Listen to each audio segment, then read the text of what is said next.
에스라서 4장 1절부터 7절까지의 말씀과 그리고 건너가서 23절, 24절 말씀 이렇게 읽도록 하겠습니다. 사로잡혔던 자들의 자손이 이스라엘의 하나님 여호와의 성전을 건축한다 함을 유다와 베냐민의 대적이 듣고 스룹바벨과 족장들에게 나와 이르되 우리도 너희와 함께 건축하게 하라. 우리도 너희같이 너희 하나님을 찾노라. 아수르 왕 에설하돈이 우리를 이리로 오게 한 날부터 우리가 하나님께 제사를 드리노라 하니 스룹바벨과 예수와 기타 이스라엘 족장들이 이르되 우리 하나님의 성전을 건축하는데 너희는 우리와 상관이 없느니라. 바사왕 고레스가 우리에게 명령하신 대로 우리가 이스라엘 하나님 여호와를 위하여 홀로 건축하리라 하였더니 이로부터 그 땅 백성이 유다 백성의 손을 약하게 하여 그 건축을 방해하되 바사왕 고레스의 시대부터 바사왕 다리오가 즉위할 때까지 관리들에게 뇌물을 주어 그 계획을 막았으며 또 아하수에루가 즉위할 때에 그들이 글을 올려 유다와 예루살렘 주민을 고발하니라. 아닥사스다 때에 비슬람과 미르드닷과 다부엘과 그의 동료들이 바사왕 아닥사스다에게 글을 올렸으니 그 글은 아람 문자와 아람 방언으로 써서 진술하였더라. 뒤로 가서 23절 24절 읽습니다. 아닥사스다 왕의 조서 초본이 르훔과 서기관 심세와 그의 동료 앞에서 낭독되매 그들이 예루살렘으로 급히 가서 유다 사람들을 보고 권력으로 억제하여 그 공사를 그치게 하니 이에 예루살렘에서 하나님의 성전 공사가 바사왕 다리오 제2년까지 중단되니라. 아멘. 오늘 우리가 4장을 읽어보면 성전을 건축하는 일에 있어서 왕 4세대가 마치 방해하고 있는 것 같은 그러한 느낌을 받습니다. 이 5절에 보면 고레스라는 왕, 그리고 다리오, 그 다음에 아하수에르, 그 다음에 아닥사스다, 이렇게 4왕의 시대인데 사실은 이 고레스는 BC 559년부터 529년까지 다스렸던 고레스 황제를 의미합니다. 사이러스 대제를 의미합니다. 그리고 4번째로 나와 있는 아닥사스다는 바로 우리가 지금 공부하고 있는 에스라와 느헤미야가 활동하던 BC 5세기 440년, 450년 그때 사람입니다. 시대적으로 100년이나 벌려져 있는 이야기를 한꺼번에 거기다가 다 갖다 놨습니다. 우리가 생각할 때 그럼 성전 건축이 100년 동안이나 못하고 있었습니까? 그건 아닙니다. 지금 여기다 시대를 쭉 한꺼번에 나열한 것은 성전을 건축하는 시대는 훨씬 전의 이야기고 성벽을 건축하는 것은 훨씬 그 뒤의 이야기입니다. 그런데 이 두 가지가 같이 짬뽕이 되어서 오늘 본문에 쭉 등장합니다. 왜 이렇게 서술을 했는가에 대한 것은 그 시대 사람들이 이 글을 읽으면 다 무슨 말인지 압니다. 다시 얘기하면 시대가 지금 중요한 것이 아니라 주제가 중요합니다. 그 주제가 뭐냐? 우리가 이 땅에 와서 하나님의 전과 하나님의 성벽을 건설하고 하나님의 공동체를 건설하는 데 있어서 이 대적들이 세대를 이어서 우리를 방해했다. 그걸 강조하기 위해서 오늘 여기에 한꺼번에 몰아서 얘기하고 있습니다. 이들이 바로 사마리아 사람들입니다. 우리는 사마리아 사람 그러면 긍정적인 이미지가 있습니다. 왜냐하면 주님께서 사마리아인의 비유를 통하여서 진짜 있었던 이야기가 아니라 비유를 통하여서 사마리아인이 길 가다가 강도 만난 사람을 도와줬다. 누가 이웃이냐? 그랬더니 사람들이 진짜 도와준 사람입니다. 그래서 우리가 선한 사마리아 사람이라는 그러한 단체도 있고 또 선한 사마리아인 그러면 그 앞에 형용사가 붙습니다. 선한 사마리아인.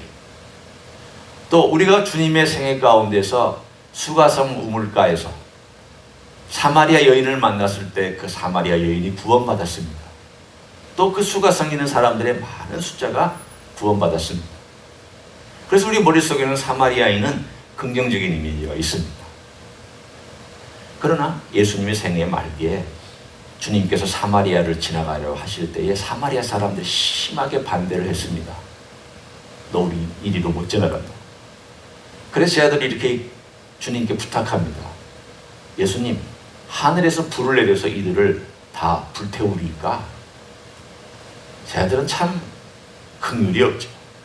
그런데 주님께서 아니다, 돌아가자. 그래서 사마리아를 피해서 주님께서 돌아가신 사건이 있습니다. 사마리아가 다 긍정적인 것만은 아닙니다. 오늘 이 사장에 나와 있는 사마리아 사람들이 가지고 있는 그들의 어떤 특징과 문제점, 저는 그것을 오늘 잠깐 이 배경이 왜 이렇게 되었는지에 대한 것 때문에 나눕니다. 이들은 순전한 이스라엘 사람 아닙니다. 그 땅에 남아있었던 가장 연약하고 가장 비참한 이스라엘 사람들과 저 북쪽의 아수르가 다스리고 있던 시대에 다른 이방인들을 데려다가 혼합적인 민족을 만들었습니다. 그래야 반역을 하지 않습니다. 그래야 민족적인 색채를 없앨 수 있습니다. 그래서 이들은 종교도 한편으로는 하나님을 믿고 있다고 하지만 혼합적인 요소들이 굉장히 많이 들어와 있었습니다. 그들은 에발산과 그리심산이라고 하는 두 곳을 신성하게 여겼는데, 특별히 그리심산 꼭대기에 가보면 그 꼭대기가 평평하니 약간 바위같이 넓은 곳이 있습니다. 그들에게는 미신이 있었습니다. 물론 그들에게 신앙이고 우리는 미신이지. 천지창조와 할 때 에덴 동산이 바로 그 그리심산 꼭대기에 있었다고 믿고 있고, 또 노아 방주가 산에 머무르다고 했을 때에 그 꼭대기에 머물렀다고 그들은 믿고 있습니다. 그래서 꼭대기에다가 신전을 짓고 거기서 하나님을 예배하고 있었습니다. 지금도 그들은 거기에다가 철조망을 쳐서 성전은, 자기들의 성전은 없어졌지만 여전히 누구도 못 들어가게 만들고 그 테두리를 두른 다음에 거기에서 제사를 드리는 것을 지금도 그 땅에서는 일종의 여전히 지난 2000년 동안도 행하고 있습니다. 이 사람들이 가지고 있는 문제는 두 가지입니다. 하나는 혼합적인 신학과 혼합적인 신앙이었습니다. 혼합적인 신학은 교리가 혼합되어 있다는 뜻이고, 신앙은 삶이 혼합되어 있다는 뜻입니다. 오늘 이것이 우리 그리스도인의 삶 가운데서도 문제가 되기 때문에 제가 이 사마리아인의 얘기를 오늘 함께 여러분에게 들려드립니다. 이들의 문제는 하나님을 섬기면서 하나님께서 말씀하시지 않은 다른 것들을 많이 이방적인 것들을 집어넣어서 사마리아 경전을 만들었습니다. 마치 가톨릭과도 비슷합니다. 예수님 외에 마리아를 섬깁니다. 천국과 지옥 외에 연옥을 집어넣습니다. 성경에서 얘기하지 않은 것을 집어넣거나 뺄 때에 우리는 그것을 교리적인 면에서 혼합주의라고 얘기를 합니다. 세상에 있는 것들과 자기들이 원하는 것들을 마음대로 조정해서 결국은 교리를 혼란시키게 만드는 그러한 가르침. 사마리아인들의 문제는 그거였습니다. 그들이 원래 여호와 신앙을 가지고 돌아와서 봤을 때 그들의 교리나 그들의 삶을 볼 때에 같이 섞여서는 안 되었습니다. 왜냐하면 5만 명밖에 되지 않은 그들이 돌아와서 여호와의 전을 건축하려고 하는데 다가옵니다. 도와주겠다. 우리도 여호와 하나님을 섬긴다. 그러니 같이 이웃이 되어서 섬기자. 언뜻 들으면 좋은 말 같습니다. 언뜻 들으면 도움 받으면 좋죠. 이웃하고 같이 사이좋게 지내면 좋죠. 그렇지만 그들과 함께 짝하였을 때 일어날 문제를 한번 생각해 보십시오. 만약에 그들이 강성하면 문제가 크게 있을 수 없습니다. 사실 강성해서도 문제가 생겼습니다. 우리 그 이야기를 알지 않습니까? 계속해서 보지 않았습니다. 솔로몬 왕 때 강성했습니다. 우상이 있었습니다. 그 뒤에 왕들 강성한 때도 있었고 약한 때도 있었지만 강성할 때도 여전히 산당과 우상이 있었습니다. 강성해도 섞여 사는 문제는 심각합니다. 교리가 흔들리고 삶이 흔들립니다. 물론 우리는 목사님, 우리는 그래도 성경을 믿고 교리적인 면에서 예수 그리스도의 유일성을 인정하고 하나님께서 삼위일체 하나님을 우리는 신뢰하고 믿고 따라가고 있습니다. 그리고 주님께 다시 오심도 우리가 믿고 있습니다. 네, 그런 점에서 볼 때 우리는 혼합적인 종교나 혼합적인 교리를 따르지 않습니다. 맞습니다. 또 하나의 문제가 있습니다. 그것은 바로 혼합적인 삶의 문제입니다. 혼합적인 교리는 혼합적이지 않은 교리, 순전하고 정말 좋은 교리를 따라가지만 문제는 삶이 그렇지 않을 때 그것 또한 심각한 문제가 됩니다. 이 사마리아인들은 바로 그런 삶을 살았습니다. 에스라가 돌아와서 그 앞세대 얘기를 해주는 이야기는 에스라 시대뿐만 아니라 그 앞세대부터 이 혼합적인 내용의 삶이 이스라엘 공동체에 스며들어 왔다는 것이 바로 100년 전부터 계속되어 왔고 우리를 그렇게 만들려고 하는 이유들이 있었다는 것을 다시 한번 각성시켜 주시기 위해서 그렇습니다. 100년으로 돌아가 보자. 우리가 100년 전에 우리의 조상 스룹바벨이 바벨론에서 돌아왔을 때 그때 어떤 일이 있었느냐. 성전을 지으려고 했더니 이웃에 있는 사마리아인들과 이웃 나라 족속들이 와서 우리도 여호와를 섬긴다, 도와주겠다.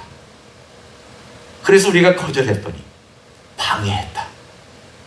그 방해한 이야기가 오늘 5절에 나와 있는 이야기입니다. 거기서 이야기가 뚝 끊겨야 됩니다. 시대로 보면 바로 바사왕 고레스의 시대부터 바사왕 다리오가 즉위할 때까지 관리들에게 뇌물을 주어 그 계획을 막았다.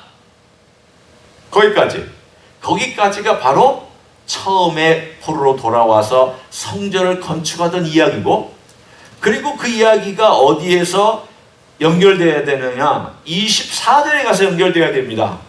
이에 예루살렘에서 하나님의 성전 공사가 바사왕 다리오 제2년까지 중단되니라. 나머지 그 사이에 있는 이야기들은 다 후대 이야기들입니다. 그러나 이 후대에 같이 들어와 있는 것은 바로 혼합주의적인 삶이 끼어 들어와서 이스라엘 공동체를 약하게 만들고 있었던 그 발단을 처음부터 가르쳐주고 있습니다. 우리는 그런 위험이 있다. 우리는 그런 삶이 있다. 이제 우리가 에스라의 뒤에를 보면은 그런 삶의 문제들이 등장합니다. 삶 속에서 그들의 삶 가운데 나와 있는 이방 사람들과의 결혼 문제가 등장합니다. 지금 우리하고는 시대가 다릅니다. 우리가 여기서 다른 민족하고 결혼한다는 것이 나쁘다, 그 얘기가 아닙니다. 그 시대에 구약 시대에 있었던 문제입니다. 11조 문제 있습니다. 또한 그들의 삶 가운데서 가난한 자와 또 부한 자의 문제가 있습니다.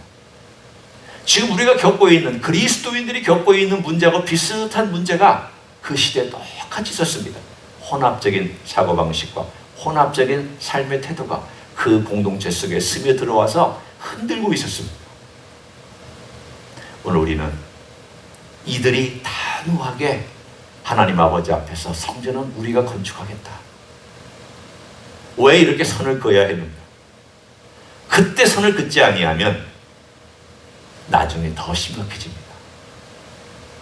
그때 선을 그었기 때문에 방해를 받아서 성전의 공사가 무려 18년이나 지연됐습니다. 그래도 그게 옳은 길입니다.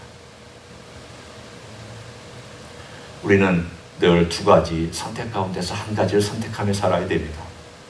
옳은 길을 선택하고 방해를 받아서 돌아가거나 힘들거나 기다려야 되느냐 하는 것과, 옳은 걸 알면서도 타협을 해서 적당히 타협하고 빨리 일을 진행하고 빨리 해결할 거냐, 이 두 가지 선택에서 오늘 바로 그 돌아왔던 공동체 사람들은 여호와 신앙을 지키기 위해서 차라리 기다리겠다. 방해가 있으면 하나님이 도와주실 때까지 우리는 걸어가겠다. 물론 여기에는 많은 문제들이 있기 때문에 쉽게 해결되는 것은 아니지만 단호하게 우리는 여호와의 신앙의 순수성과 교리적인 순수성과 삶의 순수성을 위하여서 우리는 그렇게 가겠다라고 단호하게 그 길을 선택했던 이 신앙인의 모습을 우리들에게 오늘 본문에 보여주고 있습니다. 우리는 이런 것 때문에 갈등해야 합니다. 모든 면에서 100% 우리는 성공하지는 못합니다. 그러나 어떤 문제가 닥쳤을 때 하나님의 뜻과 하나님의 방법으로 내가 타협하지 않냐고 갈 것이냐, 아니면 여전히 과거의 방식대로 타협하면서 살아가야 하느냐. 내가 주님의 제자라면 이때 어떻게 해야 되느냐. 우리의 삶 속에서는 바로 그런 문제 때문에 갈등해야 하고, 갈등한 다음에는 오늘 이 공동체가 결정했던 것처럼 이제는 단호하게 선을 그어야 될 때는 선을 그을 줄 아는 삶의 결단을 할 줄 알게 해달라고. 하나님, 그런 삶을 살게 해달라고. 이 세상에 적당히 어울리고 적당히 묻어가고 적당히 이 세상 사람들의 방식 따라가고 적당히 살아가는 이런 삶이 되지 않도록 주님, 저의 색깔을 분명하게 해주십시오. 예수 그리스도의 분명한 향기를 바라게 도와주십시오. 예수님의 모양이 저에게 나타나게 해주십시오. 예수님의 색깔이 분명하게 드러나게 해주십시오. 이런 삶으로 기도하는 가운데 오늘도 하루 동안 주님 앞에 서 있는 여러분 되시기를 예수님의 이름으로 간절히 축원합니다. 기도하시겠습니다. 하나님 아버지, 감사합니다. 바벨론에서 돌아왔던 그 포로 되었던 자들이 성전을 건축하려고 모였을 때에 타협하려는 많은 사람들 곁에서 유혹이 있었습니다. 그렇지만 그 유혹을 이기고 그들은 타협하지 아니하고 성전을 굳건히 지키로 그렇게 작정하였습니다. 그랬더니 18년 동안이나 방해받았고 성전을 짓지 못하는 어려운 일들이 생겨났습니다. 그럼에도 불구하고 그들은 하나님의 뜻대로 가기로 작정하였습니다. 주님, 이 시대에 우리가 어떻게 살아야 될지를 알려주시기를 원합니다. 적절히 타협하고 쉬운 길을 갈지, 아니면은 어렵지만 주님의 길을 걸어갈지, 하나님 아버지, 우리가 때로는 갈등하기도 하고 때로는 주저하기도 하지만 결국에는 주님의 길을 선택하며 걸어갈 수 있는 하나님의 종들이 될 수 있도록 축복하여 주시옵소서.